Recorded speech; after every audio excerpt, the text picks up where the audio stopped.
Hey everyone, welcome back to our channel. Today I'm going to show you how to remove all viruses from your computer without using any antivirus.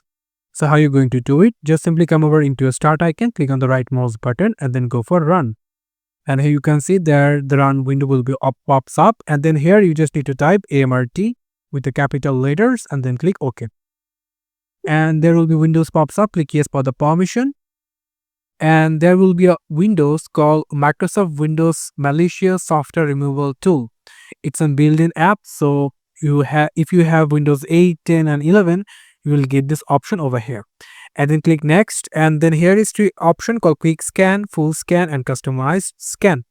If you go for the quick scan, it will fully scan your device in a quick method, or also if you go for the full scan, it will take several hours to for the computer, if some of computers, not every computers, and it will fully scan to your computer.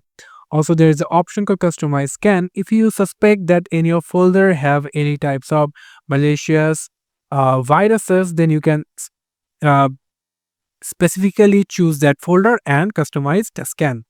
I'll go for the quick scan right now. Click next, and you can see that my computer is scanning. So it will take some of minutes to complete, so keep patience. And you can see that no malicious software was detected. If you after completing the scan, you will get, if you get this kind of message called no malicious software was detected, then it's completely fine. And then simply this is how we can recognize and remove malware viruses without third-party tools into your Windows 11. Thank you so much for watching this video. I hope to see you in the videos. Till then, goodbye.